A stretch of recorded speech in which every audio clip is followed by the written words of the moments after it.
All right, everybody, welcome back. This is our Bayliner Capri. It's a 1987, and as you can see, it has seen better days. This thing has not been on the water since 2011.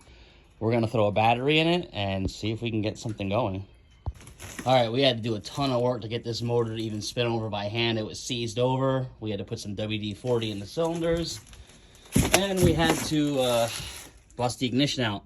So let's see, we got the battery in. We got power. Let's see. Oh.